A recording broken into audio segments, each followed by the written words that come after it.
Hola, nuevamente saludándole su servidor Víctor Rodríguez Trujillo en ausencia de mi compañera Hortensia. Las siguientes noticias. En el ámbito local, el diputado federal Francisco Javier Ramírez Navarrete rindió su segundo informe legislativo de manera presencial con una asistencia de por lo menos de 30% y de manera virtual a través de las redes sociales.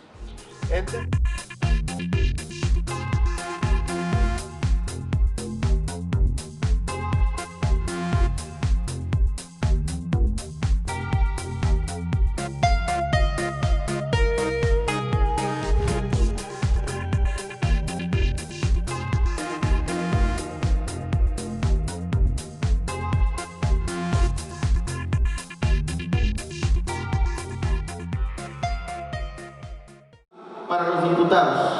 Bueno, para algunos sí, nada más se pasaron rascando la panza, pero los que sí trabajamos, estuvimos al pie del cañón, analizando, debatiendo todas las propuestas e iniciativas que tanto un servidor, un grupo de diputados y por supuesto, ya saben quién, el presidente de la República, aprobando y apoyando todas sus iniciativas. Eso es lo más importante. También comentarles que se nos hizo muy complicado este año, porque saben perfectamente que nos llegó el tema de la pandemia y se tuvieron que modificar muchas cosas, la agenda se tuvo que modificar, nos tuvimos que quedar encerrados y desde casa tuvimos que estar trabajando. Afortunadamente se buscó una manera correcta de poder trabajar. Se llevó a cabo el tema de buscar herramientas digitales para poder trabajar. Todavía no se usan al 100%, todavía en cámara seguimos trabajando presencialmente, pero ya empezamos a trabajar con herramientas digitales para evitar la multiplicación de este virus que nos está afectando a todos los mexicanos. En cumplimiento de lo establecido en la fracción 16ª del artículo 8 del reglamento de Cámara de Diputados, presento ante ustedes, ante el público de redes sociales, mi segundo informe de actividades legislativas. Con el respeto que se merecen todas las autoridades federales y estatales, exhortamos a la Secretaría de Gobernación a que se activaran los protocolos de seguridad y que se protegiera la seguridad física de los menores que han sido víctimas de abuso sexual. Creo que no es cuestión de seguir un rollo con este tema. Hay que tener educación, hay que tener cultura y por supuesto el gobierno que active los protocolos para proteger a estas personitas. Al Ejecutivo Estatal Alfredo del Mazo le solicitamos cancelar o modificar la entrega de apoyos derivados del programa de Familias Fuertes, ya que se estaban concentrando muchas personas en espacios cerrados, dando paso a la propagación y la multiplicación del contagio del COVID-19. Es por eso que solicitamos la cancelación y la entrega de despensas en lugares cerrados. Quiero corregir aquí, hubo una crítica en su momento cuando exhortamos al gobernador de que cómo iba a cancelar un programa de tan mayor apoyo a la ciudadanía. No era cancelar, era buscar las medidas correctas para poder entregar este tipo de apoyos. Derivado de los contagios por la pandemia, solicitamos al gobernador del Estado de México que hicieran públicas las medidas sanitarias que se están realizando para cumplir las instrucciones del Consejo de Salubridad General y la Secretaría de Salud. Acciones que se llevarían a cabo en los municipios del sur del Estado de México y acatar o modificar de acuerdo a cada municipio las medidas de protección para todos los ciudadanos de aquí, de la Puerta del Sur o de Tierra Caliente. En las peticiones como grupo parlamentario de Morena, solicitamos al presidente de la República dar instrucciones para que sea transparente el censo del bienestar y el padrón de beneficiarios, utilizados para el despliegue e implementación de los programas integrales del bienestar del Gobierno de México. Así el pueblo estaría informado en todos los aspectos del programa y que la información no la maneje algunas cuantas personas. Como dijo el presidente de la República, el poder es del pueblo y no del gobierno. Exhortamos a la Secretaría de Educación Pública y a sus homólogas en las 32 entidades federativas que las instituciones de educación preescolar, primaria, secundaria y nivel medio superior consideren como optativo el uso de los uniformes escolares y eviten solicitar artículos o materiales de marcas específicas. Porque aún tenemos docentes, maestros, de verdad, personal educativo, que todavía aplican estas marcas. No quiero decir que tienen papelería o tienen negocios, pero desgraciadamente aún siguen solicitando materiales estrictamente de una marca. Y no queremos darle publicidad, para eso están las empresas en el sector privado. Pero no es culpa nada más de los maestros. También tenemos que poner ojo, nosotros como padres de familia, y estar al pendiente de nuestros niños, de nuestros jóvenes. Estar al pendiente en coordinación con los maestros, en coordinación con toda la sociedad, para que si descubren este tipo de actos, hay que denunciarlos. Si no hacemos la denuncia, el gobierno va a seguir diciendo que todo está muy bien. Y la idea es corregirlo con ese tipo de denuncias. Digo, los abogados saben de qué hablo, ¿no? ¿Verdad? Se modificó el artículo 50 de la Ley General de los Derechos de las Niñas, Niños y Adolescentes. Esto con el objetivo de establecer medidas necesarias, libres de prejuicios y estereotipos de género para prevenir los embarazos. Anteriormente, de hecho, en este año prácticamente, se hizo un análisis y eso está establecido en Cámara de Diputados. Tenemos un mayor número de porcentaje de muchas niñas, no hablemos de mujeres en general, niñas embarazadas. Entonces tenemos que actuar conforme a la ley, pero tenemos que también tener el apoyo del pueblo, los padres de familia, los maestros. En todo el sector social tenemos que apoyarnos para evitar ese tipo de problemas. Sabemos que el embarazarse no es un problema. El problema es cuando se embaraza una niña, ¿verdad? Ese es el problema. Se expidió la Ley General sobre Gestión Integral de Riesgos, Desastres y de Protección Civil. Esto para crear un ordenamiento jurídico con el objetivo de regular las gestiones de riesgo de desastres, porque sabemos que en este ramo existían fideicomisos que no se utilizaban y cuando se tenía que ocupar, pues simplemente no hay presupuesto o no existen las pruebas necesarias para poder ejercer dicho programa. Se han modificado muchas cosas y creo que en días anteriores ustedes estuvieron muy al pendiente de las noticias donde se cancelaron muchas cajas chicas, muchas cajas con mucho presupuesto que no se utilizaban para nada. No nos vayamos tan lejos, y creo que nos ha tocado. Tenemos casos que las lluvias ya se llevaron una casita, inundaron una escuela, hicieron algunos socavones en las calles, se cayeron los puentes. Y para eso existía un programa, ¿sí? Directamente en secretarías. Y resulta que no había dinero o simplemente te solicitaba muchos requisitos para poder implementar un presupuesto, una ayuda. ¿Y qué creen? Ahora va a ser totalmente diferente. Se modifica la ley, se cancelan los fideicomisos y ahora directamente tienen que aplicar el presupuesto desde Secretaría de Finanzas hasta los municipios. Directamente. Como lo son todos los programas sociales, ya no tiene que pasar por intermediarios. El gobierno está trabajando.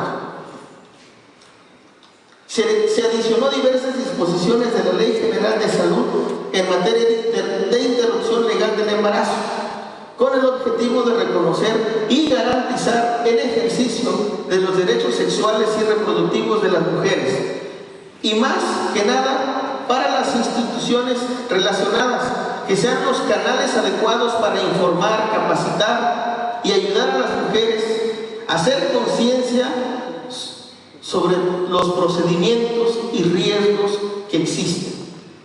Creo que no voy a abrir un debate donde especifique si están de acuerdo con el aborto o no, pero creo que el gobierno tiene que estar neutro, ¿sí? Y modificar los artículos y las leyes que sean necesarias para que la mujer tome una buena decisión, ¿sí?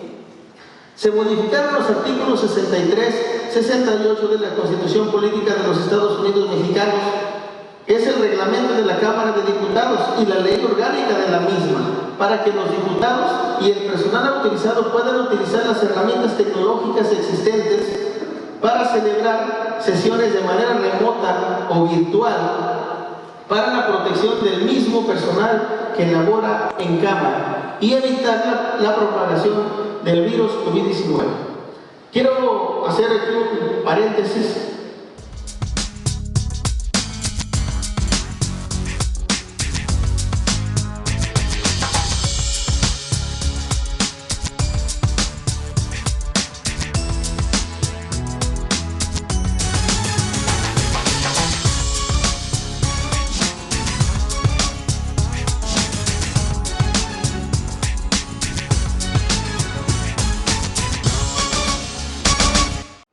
En Tejupilco, el presidente municipal Manuel Anthony Domínguez Vargas da a conocer en redes sociales que, por disposición del gobierno del Estado de México, estará cerrado el acceso a los panteones municipales los días sábado 31 de octubre, 1 y 2 de noviembre de este año, como medida de prevención ante la pandemia del COVID-19.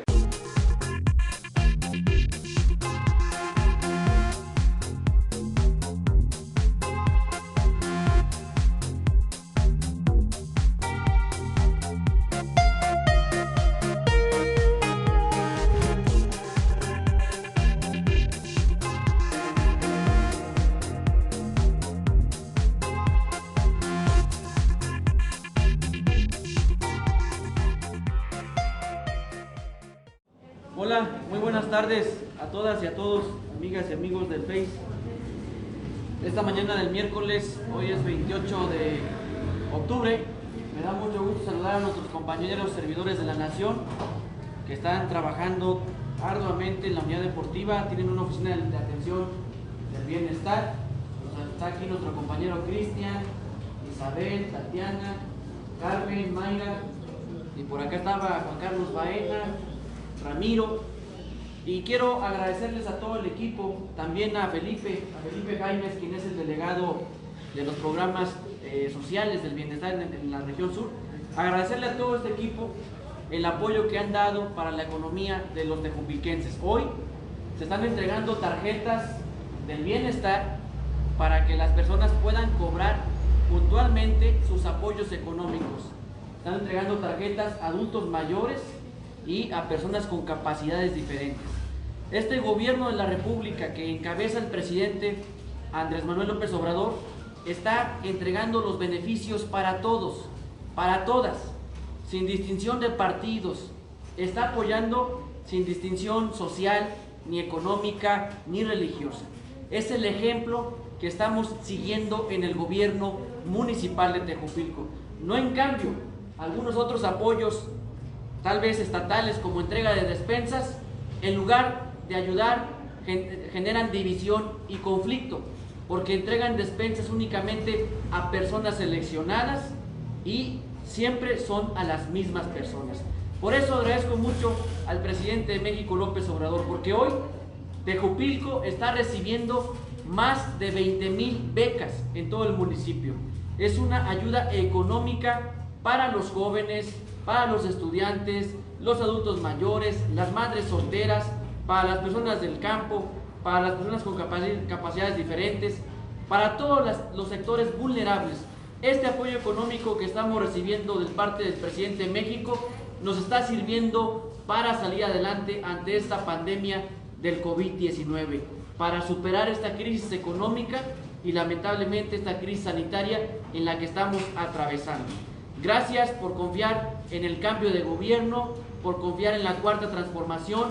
Seguiremos trabajando con pluralidad, con imparcialidad para todas y para todos y dando resultados palpables, pero sobre todo vamos a seguir gestionando más becas para más adultos mayores, para más mujeres, para más hombres de Tejupilco, para que la economía siga caminando y siga avanzando.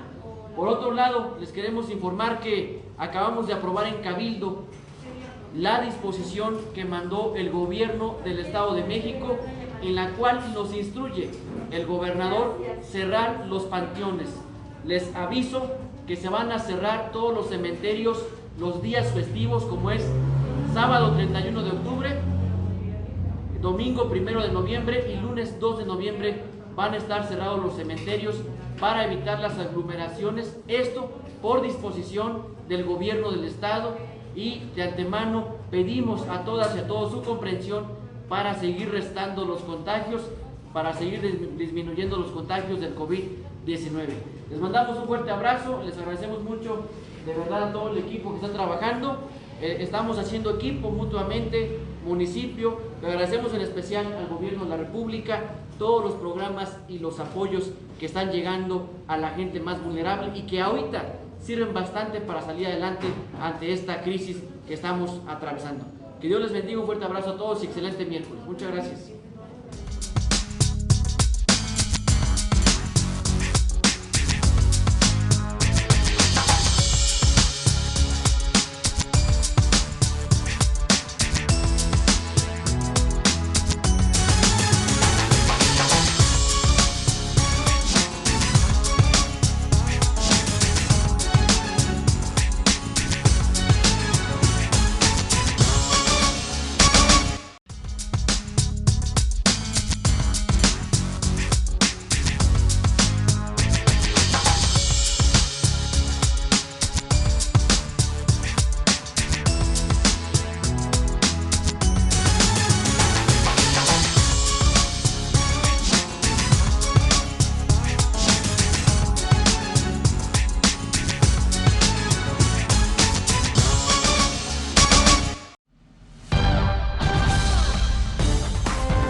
Durante el aislamiento en casa por la epidemia de COVID-19, se puede complicar el estudio para los más jóvenes. Ayúdalos con las siguientes medidas.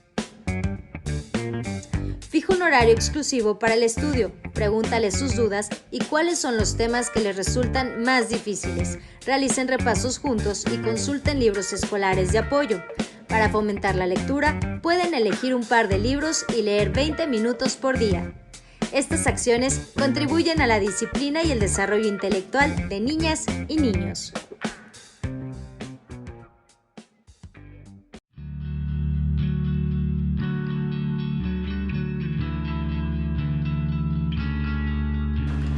Cable Plus Digital Tejupilco y Canal 28 Tejupilco informan a sus suscriptores que los contenidos educativos de Aprende en Casa los puede ver en los canales 17, 11 Niños y Niñas, 19, Canal 7.3, 38, Canal 34.3 y 41, Ingenio TV. Le recomendamos reprogramar su televisor. Por su atención, gracias.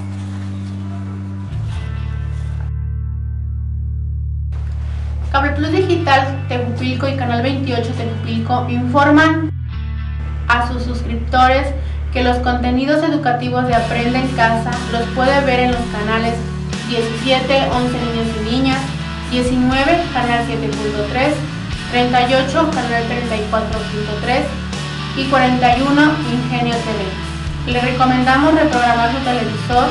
Por su atención, gracias.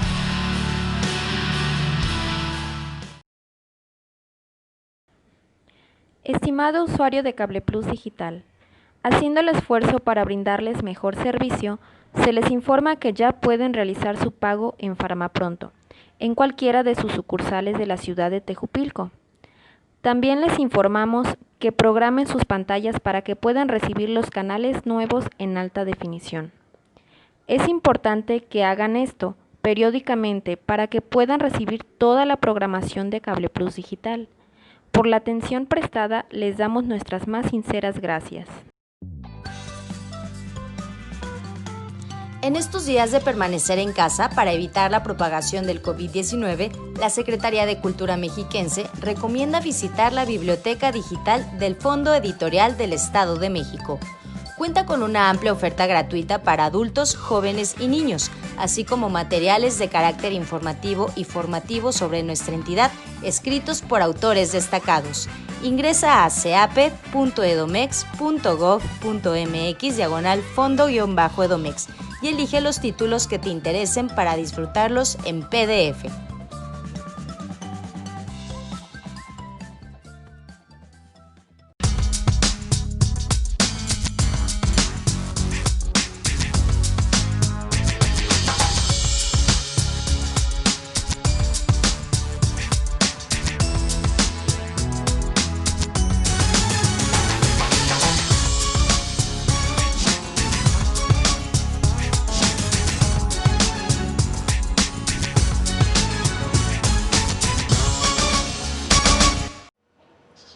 En noticias estatales, en la Cámara de Diputados local, ante el riesgo de repunte de casos del COVID-19 en la temporada invernal, el diputado Valentín González Bautista alertó sobre la urgencia de difundir y maximizar las medidas sanitarias en la entidad y los 125 municipios y ayuntamientos del estado para contener los contagios, pues hoy la entidad ocupa el segundo lugar en número de contagios y el primero en fallecimientos por esta causa estatal.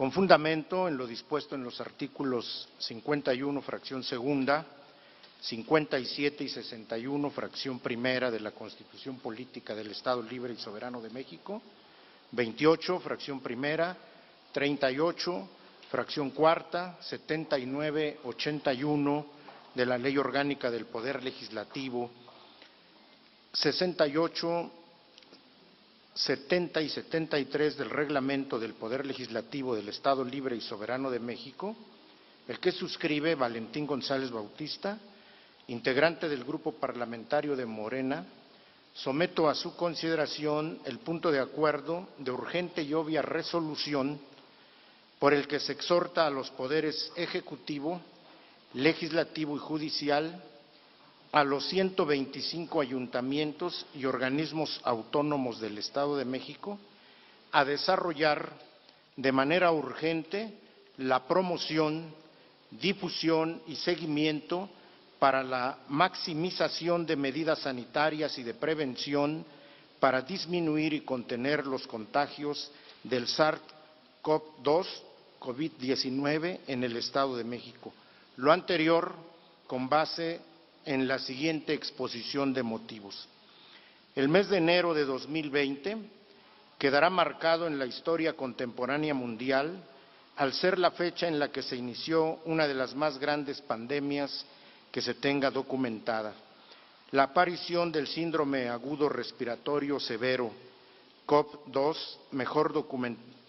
mejor conocida como COVID-19, dicho virus ha repercutido de manera fundamental en la vida de los habitantes de más de 220 países y alrededor de 780 millones de personas, a quienes de manera directa e indirecta han padecido sus efectos.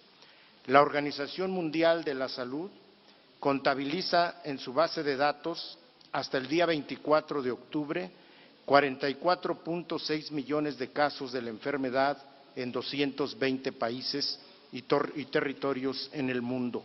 Los 5 países con mayor número de infectados son Estados Unidos, India, Brasil, Rusia y Argentina. En el apartado de muertes se contabilizan más de 1.4 millones, siendo los países más afectados Estados Unidos, Brasil, India, México y Reino Unido. A su vez, se tiene registrado más de 9.1 millones de casos activos, siendo los 5 países con mayor número Estados Unidos, Francia, India, Brasil y Rusia. De igual manera, se tienen claras tendencias de la reactivación de los casos de contagios en por lo menos 53 países, siendo en este momento los más afectados en Europa, Francia, Bélgica, España, Reino Unido y en América, Argentina, Perú, México y Estados Unidos. Las más recientes proyecciones del Departamento de Estadística de la Salud de la Universidad de Johns Hopkins advierten que los meses de noviembre y diciembre serán los más críticos en cuanto a contagios y sobre todo decesos, al entrar la temporada invernal en la gran mayoría de los países, aparte de la posibilidad de que convivan en un mismo espacio y tiempo 2 activos virales como lo son el COVID-19 y la influenza AH1N1, lo cual daría paso a una sindemia de proporciones monumentales que afectarían naturalmente los sistemas de salud de por lo menos 87 países. Las regiones más afectadas por los contagios y decesos se centran en Europa, con un total de 7.817.000 contagios y 293 muertes. Asia, teniendo 12.792.000 contagios y 425.000 decesos. América, con las cifras más altas y casos activos, con 19.380.000 casos y 548.000 muertes.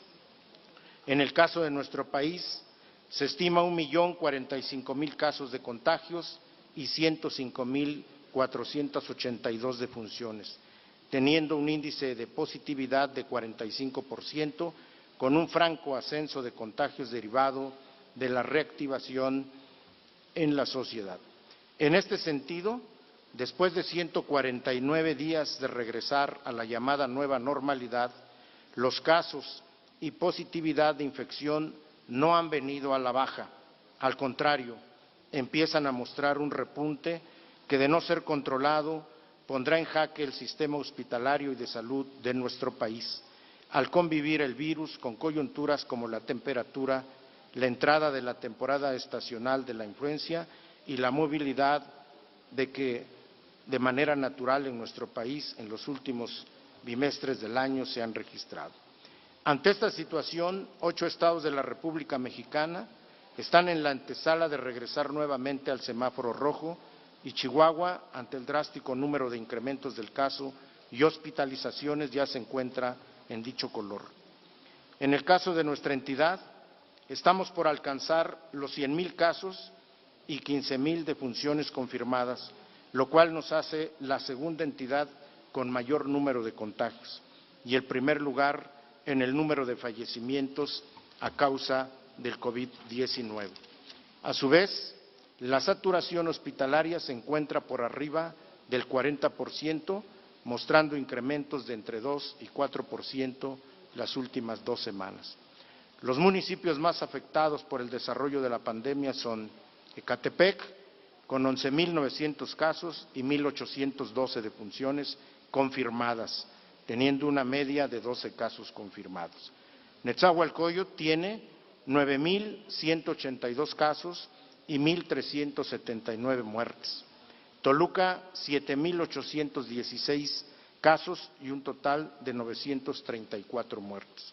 Naucalpan, 6,827 casos y 902 defunciones.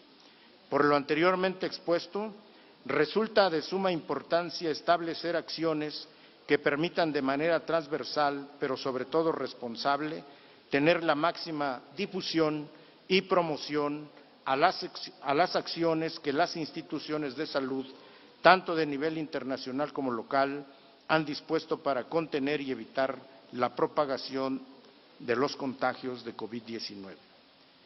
Los cuidados los conocemos todos porque se ha dado amplia difusión, pero es necesario que se apliquen estrictamente. Es necesario utilizar las herramientas de comunicación de los poderes del Estado, municipios y órganos autónomos, con la finalidad de que se generen campañas de información y promoción para que la sociedad tenga conocimiento de los anteriores puntos de recomendación y contener y mitigar los contagios de COVID-19. Es importante establecer los mecanismos correspondientes de difusión entre el personal que integran dichas instituciones para generar y fomentar la responsabilidad del cuidado y prevención ante esta pandemia, así como el conocimiento respectivo de las actividades que representen un riesgo de contagio.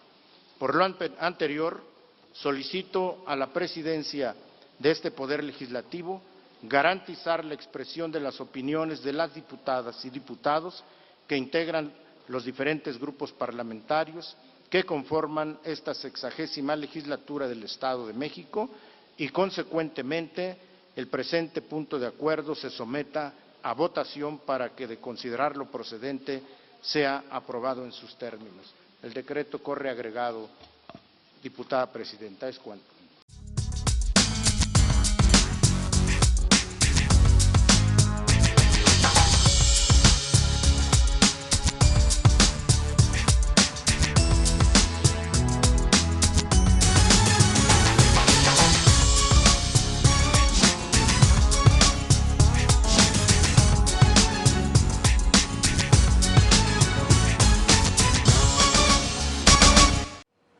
En la conmemoración del Día del Médico, el gobernador Alfredo del Maza reconoció a las y los doctores mexiquenses y dijo que su esfuerzo y sacrificio para hacer frente a la pandemia por COVID-19 es una muestra de compromiso que tiene con la salud de la sociedad de la que son pilar y son ejemplo.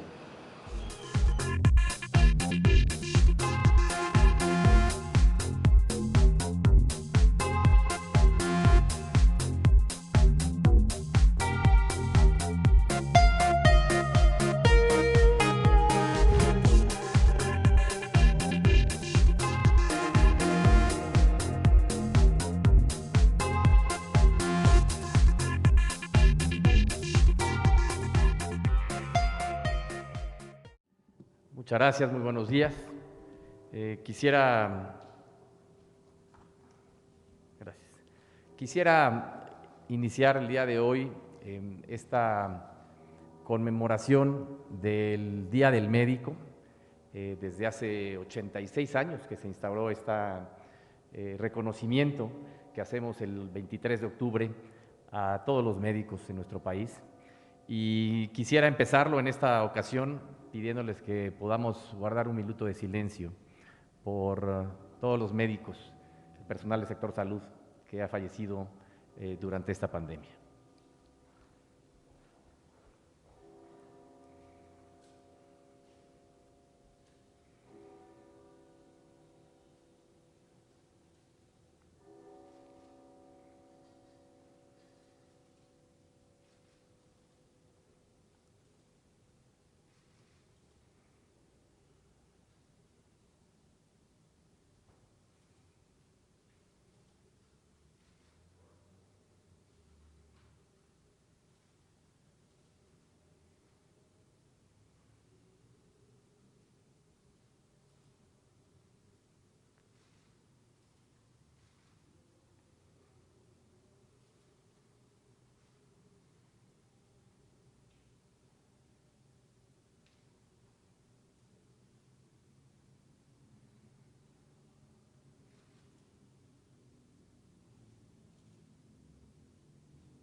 Muchas gracias.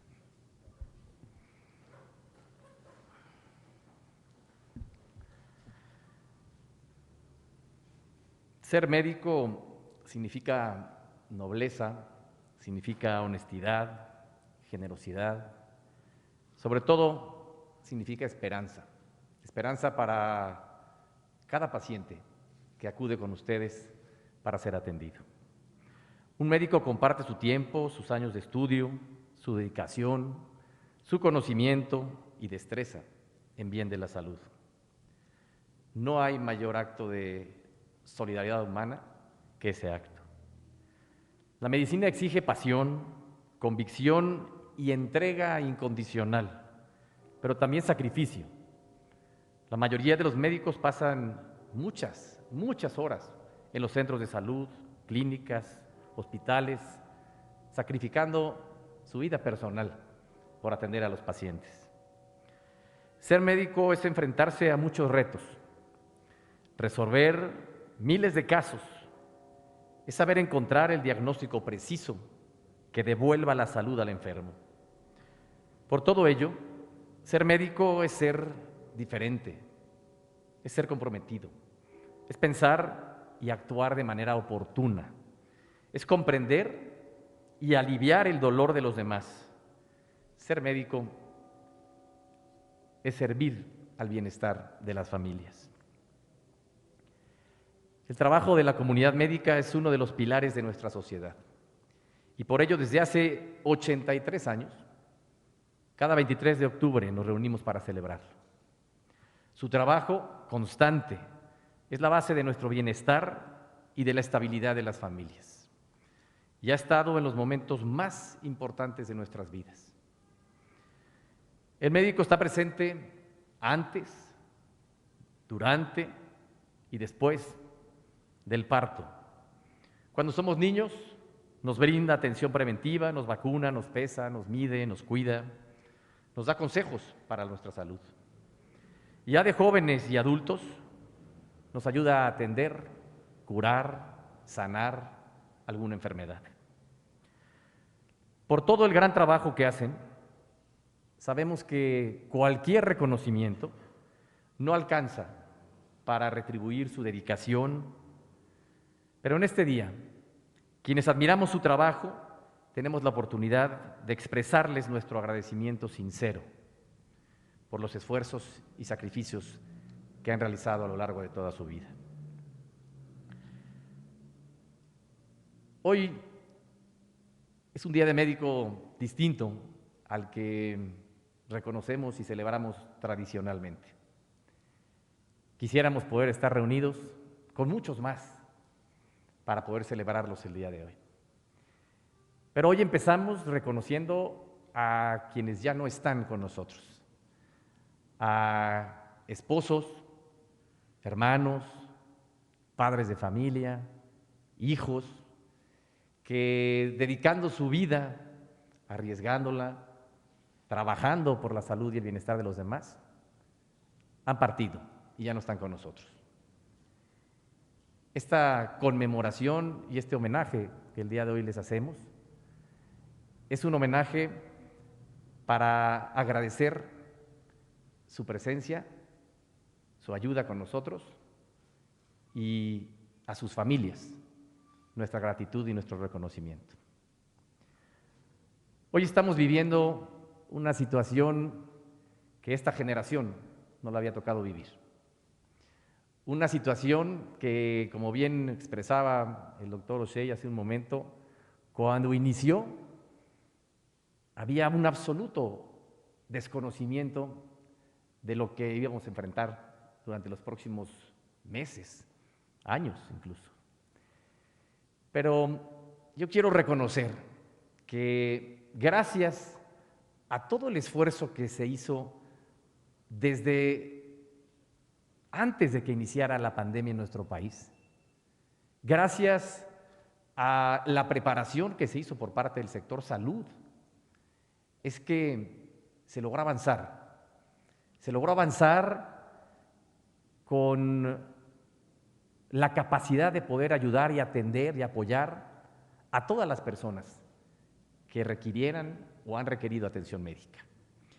Y creo que es importante hacer un recuento el día de hoy de este esfuerzo, porque este esfuerzo nos ha permitido que el día de hoy podamos seguir avanzando y que la esperanza hacia adelante nos muestre un panorama en donde todos estamos esperanzados en que la ruta mejore, el camino mejore, los tiempos se acorten y cada vez más podamos ir regresando a una normalidad o a una nueva normalidad. Ustedes recordarán cuando inició el primer caso de brote en el país y cómo todo el sector salud se preparó de entrada para poder tener brigadas médicas que nos permitieran ir a identificar oportunamente los casos a sus hogares, domicilios, y a partir de ahí darle seguimiento a sus contactos y con esto prevenir que el inicio del brote no fuera mayor, ganar tiempo y con cada caso ir aprendiendo un poco de cómo se iba desarrollando esta pandemia, de cómo iba reaccionando cada persona, de qué medicamentos y tratamientos incluso ir dándole a los pacientes para poder atenderlos, ayudarlos, cuidarlos, curarlos.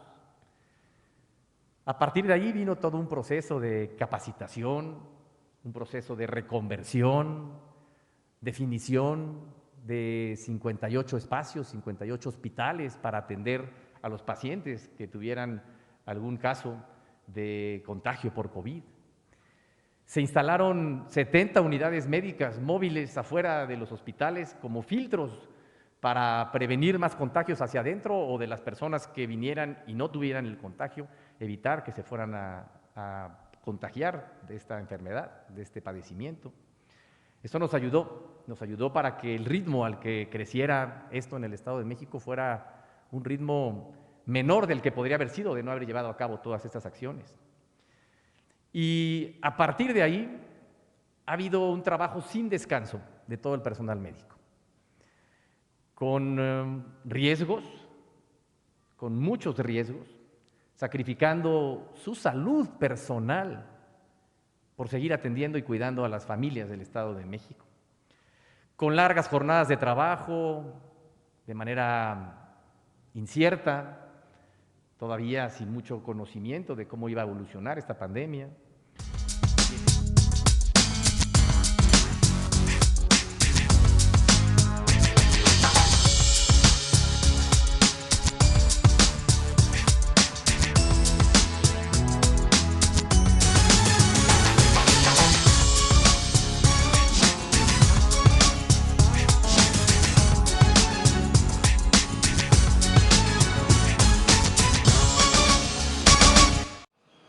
Continuando con las noticias estatales, el rector de la UAM, Alfredo Barrera Vaca, asistió al segundo informe de actividades de la Facultad de la Ciencia de la Conducta. Dijo, acudí al segundo informe de actividades de María Teresa García Rodea, directora de la Facultad de Ciencias de la Conducta. Reconozco la experiencia, compromiso y sensibilidad de esta comunidad. Debemos insistir en la cooperación universitaria para restaurar la plena confianza mediante el diálogo. Ser, como esta facultad siempre ha sido, ejemplo de franqueza entre todos los miembros de la comunidad. Así lo dio a conocer el rector Alfredo Barrera.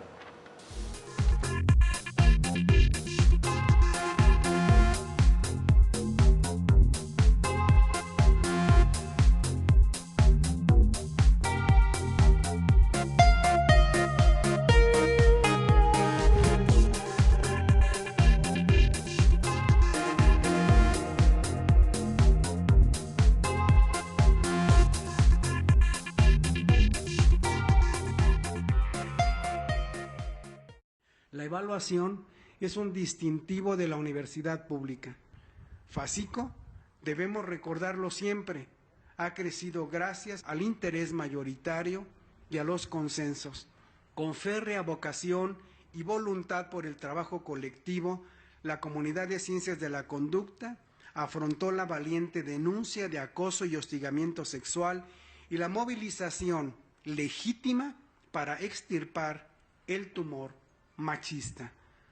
Como parte de una ola planetaria que igual llegó a México y sacudió a nuestra universidad desde finales de 2019, en este campus también detonó la rebeldía contra las agresiones sexuales. Es urgente reconocer que en el silencio y la indolencia hemos sido cómplices de un mundo patriarcal que lastra los ideales de todo universitario. Para asumir las lecciones de la protesta, necesitamos condenar toda práctica discriminatoria, desterrar el negacionismo del avestruz administrativo y, por sobre todas las cosas, cumplir de manera auténtica los compromisos sobre las demandas presentadas por los colectivos feministas y los jóvenes paristas, y también dar cauce legal a las denuncias por violencia de género y sancionar la eventualidad de nuevos casos. Eso es lo que estamos haciendo. Debemos aquilatar lo que obtuvimos mediante el debate y la reflexión, en especial agradecer a quienes desde uno u otro bando tendieron la mano y con ello tendieron puentes para el diálogo y ponderar con ello que esta comunidad propició firmes respuestas institucionales para frenar el acoso sexual y avanzar hacia el respeto y la justicia de las mujeres. Estamos en un proceso de reconciliación que exige sinceridad y responsabilidad y que rechaza todo equívoco. Un imperativo es atender las demandas sobre modernización de los planes de estudio y acelerar con todo compromiso la evaluación y capacitación de nuestros profesores. Algunos puntos del pliego petitorio requieren tiempo, pero no los vamos a descuidar. En otras necesidades estamos trabajando en los términos que acordamos.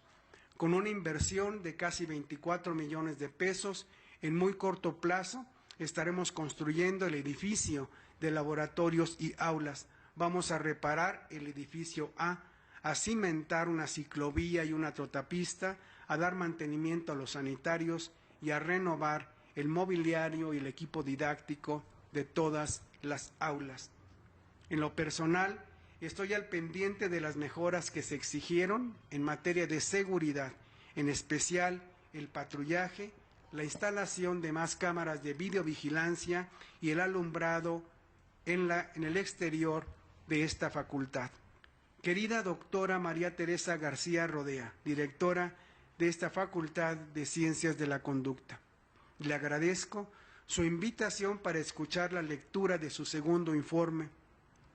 a la mitad del camino de su administración, ha preservado los impulsos del trabajo universitario y evitado los fáciles egoísmos. Debemos insistir en la cooperación a la altura universitaria para restaurarnos plena confianza a través del diálogo. Ser, como esta facultad siempre ha sido, ejemplo de franqueza entre todos los miembros de su comunidad.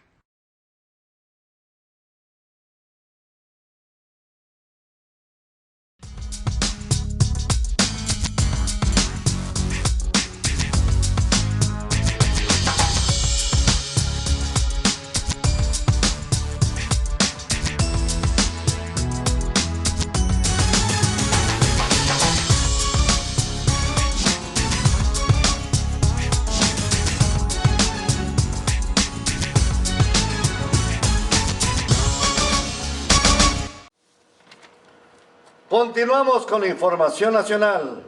La iniciativa de ley para desaparecer la figura de la subcontratación. En conferencia de prensa, el presidente de México, Andrés Manuel López Obrador, enviará una iniciativa de ley para desaparecer la figura de la subcontratación para proteger los derechos de las y los trabajadores, procurar así el desarrollo del país y combatir la corrupción y la defraudación fiscal.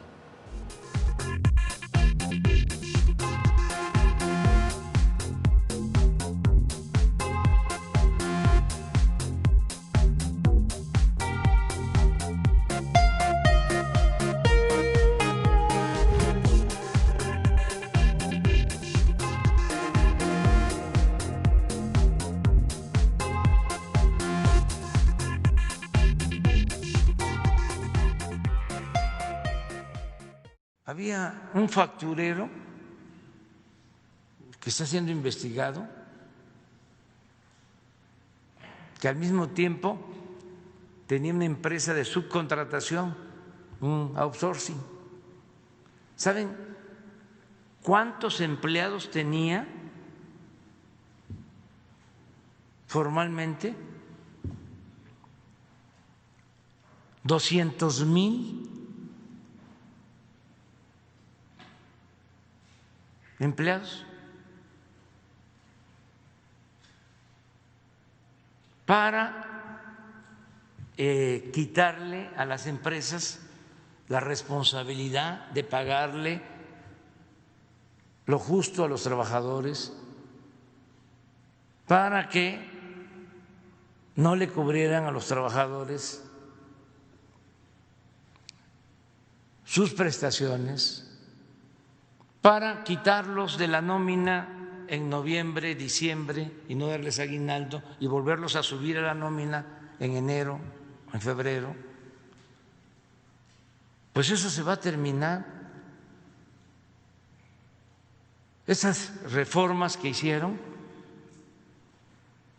tenían como fundamento el que de esa manera se ayudaba a la empresa para que no se dedicaran a hacer trámites administrativos y podían tener un contrato con una empresa que les administrara los pagos a los trabajadores, el pago al Seguro Social, el pago al Infonavit. ¿Qué sucedió? Abusaron de esas medidas y afectan al trabajador, afectan a la hacienda pública.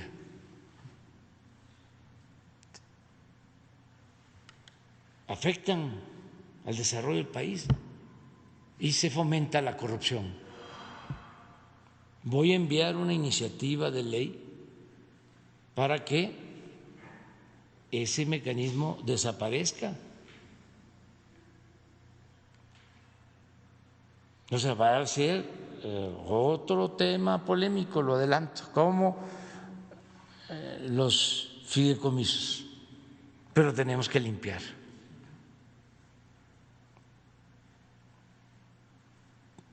no podemos ser cómplices de corrupción, encubridores. Si un ciudadano, pero más un servidor público, sabe que una empresa de estas factureras o de outsourcing está defraudando a la hacienda pública y no lo denuncia y no hace nada, pues es un encubridor. Yo no quiero pasar a la historia como encubridor, como tapadera, como cómplice de la corrupción. Quédate en casa. Gobierno de México.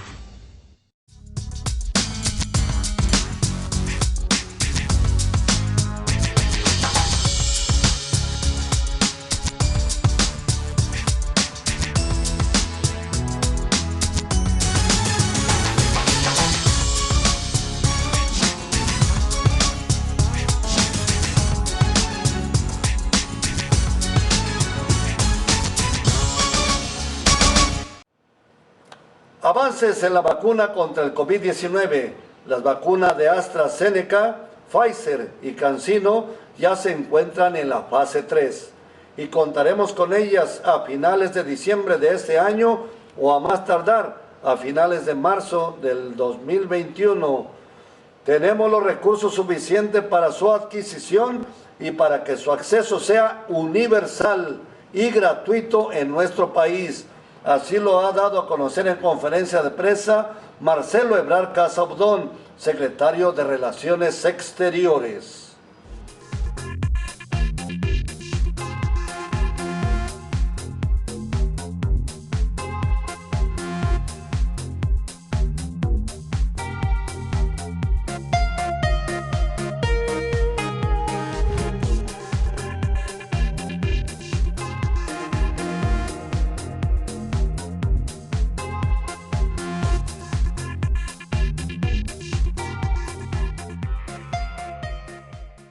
Bueno, ¿en qué vamos con los avances en las vacunas? Simplemente reportarles cuál es el contexto global. Estados Unidos ya presentó su plan de vacunación, se están haciendo los planes de vacunación por entidad federativa y sus autoridades que nos tienen, como ustedes saben, informados cada día, están iniciando su programa de vacunación o lo tienen previsto así para cuando muy tarde el mes de enero. Si tienen una buena noticia respecto a vacunas autorizadas a fines de diciembre, lo harán a fines de diciembre y si no, en enero. ¿Cuál es el peor escenario? Que no se tenga una vacuna segura hasta el mes de marzo. ¿Cuál es el mejor escenario? Que se tenga a fines de diciembre una vacuna que funcione. Eso mismo es lo que ha informado la Unión Europea, especialmente la Secretaria de Salud de Alemania, que nos mandó ya también su información correspondiente, y algunos otros países del mundo. Síntesis, mejor escenario en el mundo hoy, plan o programa nacional de vacunación, en el caso de Estados Unidos los estados, en el caso de Alemania serán también sus regiones, el equivalente a estados. El mejor escenario, fines de diciembre, peor escenario, fines de marzo.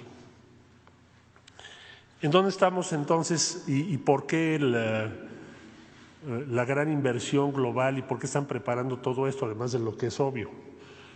Porque lo que se quiere es cortar el impacto del invierno. Es decir, tener la vacuna en algún punto del invierno significa un cambio enorme para el curso que habrá de seguir esta pandemia. Entonces, ¿qué están pensando todos estos países? Y México también, que es la encomienda que tenemos, estar a tiempo en eso. Bueno, ahora, de las vacunas con las que estamos trabajando brevemente, les señalo qué novedades tenemos de AstraZeneca. Se reinició exitosamente la fase 3 en Estados Unidos, que estaba en pausa. Está por concluir la fase 3 en Brasil, Reino Unido y Sudáfrica. México ya ha venido avanzando, no les doy todos los detalles, para la transferencia de tecnología, que es muy compleja, porque recuerden ustedes que se va a producir en México. Y la producción nacional en tiempo y forma. O sea, la meta es tener lista la producción en México y en Argentina para que podamos en marzo tener la vacuna para su aplicación en el caso de México y en el caso de varios países de Latinoamérica. Con el apoyo, me faltó una cosita, con el apoyo muy importante del secretario de Hacienda y Crédito Público, a quien le agradecemos su seguimiento personal, así como a su oficial mayor, la oficial mayor de la Secretaría, hoy se formalizará el pedido para México en todos sus términos. Lo exige. Gracias. Pfizer. Bueno, Pfizer está terminando su fase 3, como les decía yo hace una semana, ya señalaron cuándo terminan su presentación con todos los elementos, que es manufactura segura, desde luego la efectividad de la vacuna y la seguridad de la vacuna se presentará en Estados Unidos a más tardar la tercera semana de noviembre. Quiere decir que será en más o menos un mes. La Secretaría de Salud ha venido trabajando, detallando los instrumentos subsecuentes al acuerdo firmado, que ustedes ya conocen. Este debe formalizarse en todos sus términos antes del 12 de noviembre. ¿Por qué? Porque México quiere tener la certidumbre del acceso a esta vacuna antes de que presenten los resultados finales, porque una cosa es que lo tengas antes y otra cosa es que lo tengas después, como ustedes podrán verlo claramente. Y también con el apoyo de la Secretaría de Hacienda y de la Oficialía Mayor de la Secretaría se ha asegurado la suficiencia presupuestal para esta vacuna. Aquí sigue, por favor. En lo que tiene que ver con CanSino, con autorización de la COFEPRIS se llevará a cabo la fase 3 de estudio en México, como se había convenido. Se tiene que iniciar en la primera quincena de noviembre. La vacuna ya se ha aprobado con éxito en el ejército de China. Adicionalmente, las fases clínicas de prueba actual están en Pakistán, Rusia, Arabia Saudita, han dado resultados positivos.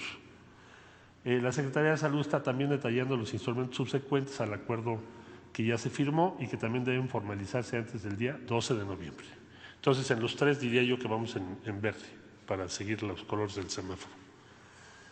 Bueno, por otro lado, decirles que en esta semana se suscribió un acuerdo importante con Japón. Japón nos donó equipos médicos por cerca de 600 millones de yenes, con la participación también de UNOPS, de la ONU. Es un equipo que nos va a servir muchísimo y estamos muy agradecidos con Japón por este convenio.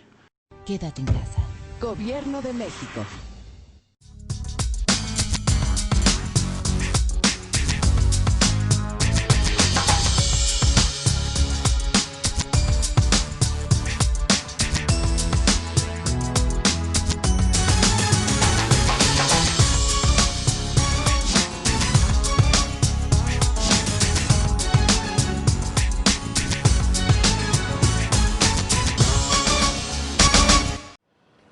En información internacional, el coronavirus frena turismo en el barrio Aymara, más conocido de La Paz, de las calles multicolores del barrio Aymara de Chamula, en una zona pobre de La Paz, dejaron de recibir turistas por el coronavirus, frenando la idea de sus vecinos de montar un circuito turístico para obtener mayores ingresos económicos. Así lo dio a conocer la agencia de noticias AFP-TV.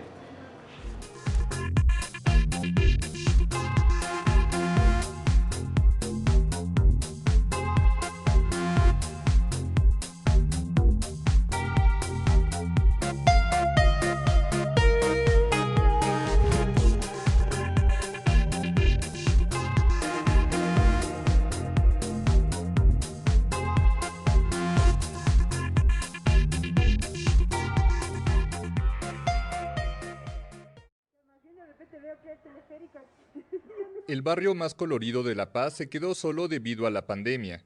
El nuevo coronavirus alejó a los turistas de las calles de Choayuma y sus habitantes indígenas bolivianos Aymara se quedaron a medias con un proyecto de montar un circuito turístico para obtener mayores ingresos económicos. En ese lapso que ha habido el coronavirus, se han perdido, ya no han venido a visitar, o sea, como han empezado a cuidarse y todo eso. 6 meses hemos estado así abandonados, ya por lo menos ahora ya sube la gente, ya bien, nuevamente están volviendo a subir. Los vecinos de Choayuma consiguieron en 2019 fondos estatales para reparar sus calles y sus destartaladas casas de adobe y ladrillo. Artistas locales pintaron las 140 viviendas con tonos pastel, figuras andinas, murales y grafitis, convirtiendo el barrio en el macromural más grande de Bolivia. El proyecto se convirtió además en finalista de la 7ª Bienal Iberoamericana de Diseño de España 2020. Y los murales se concentran 100% en reivindicar la historia del barrio. Todos los murales que ustedes han visto relatan a las personas que viven en el barrio, ya sean costureros, ya sean cocineros, vendedores, quieren relatar su historia. Chuayuma destaca entre el resto de barrios de La Paz en los que predomina el ladrillo y el tono ocre. Uno llega a La Paz y siempre es como un espacio frío, de colores muy tierra, pero cuando uno ve cómo se visten las cholitas, cómo en el campo tejen, son siempre colores muy vivos, ¿no? Entonces era sobre todo resaltar lo que ya tenemos, que no es tan evidente. Tras la reanudación de vuelos internacionales en Bolivia, los residentes de Chuayuma mantienen la esperanza en que los turistas vuelvan pronto a sus calles. Artesanos y costureros quieren volver a vender sus productos para darle mantenimiento a sus casas y conservar el color de su barrio.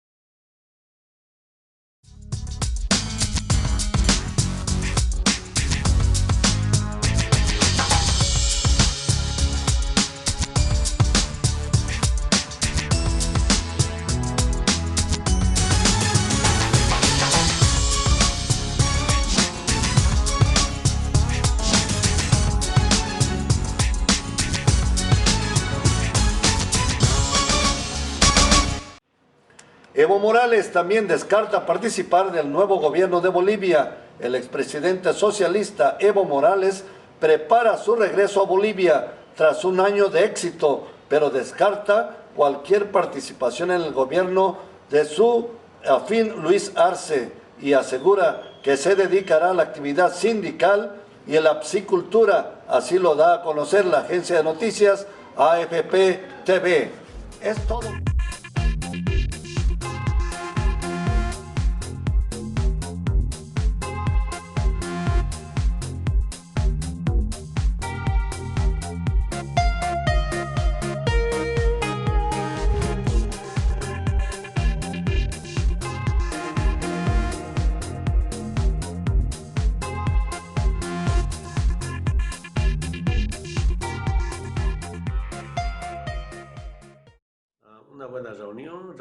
Evo Morales prepara su regreso a Bolivia. Tras un año de exilio, el expresidente socialista asegura que se dedicará a la actividad sindical y la piscicultura, lejos del gobierno de su delfín Luis Arce. Ayer me llamó mi matriz, que es la Confederación Sindical Única de Trabajadores Campesinos de Bolivia. Están reunidos, consultando cuando vuelvo, en la región del Trópico de Chabamba, las 6 federaciones, y me piden que yo vuelva el día 11 de noviembre. Morales, que gobernó Bolivia por casi 14 años, renunció a la presidencia el 10 de noviembre de 2019, tras perder el apoyo de las Fuerzas Armadas en medio de una crisis desatada por denuncias de fraude electoral. Hoy afirma que los resultados de las elecciones del pasado 18 de octubre son la mejor prueba de que un año antes no hubo fraude, sino un golpe de Estados Unidos, por el cual también responsabiliza al secretario general de la Organización de Estados Americanos, Luis Almagro. Nos han destrozado Bolivia. Ahora, con frente altiva, digo que tenemos experiencia en gestión pública.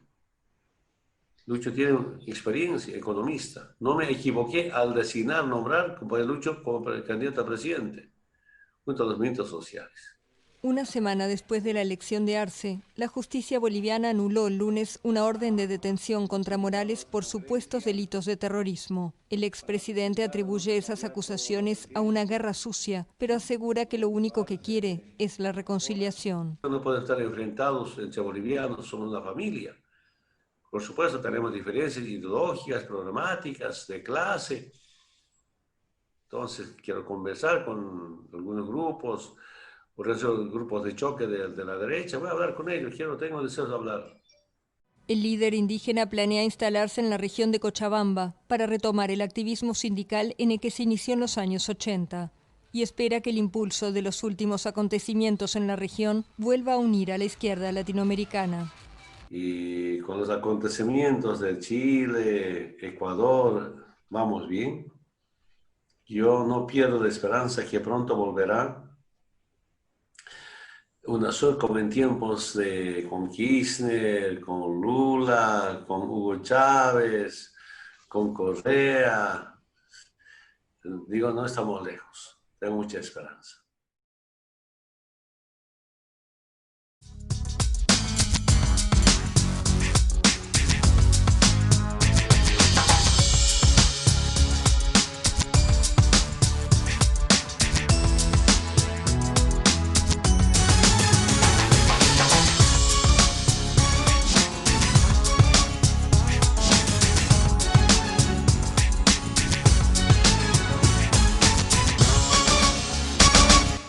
Es todo por el momento, que les informa el Canal 28, su servidor Víctor Rodríguez Trujillo, de Cable Plus Digital Tejupilco.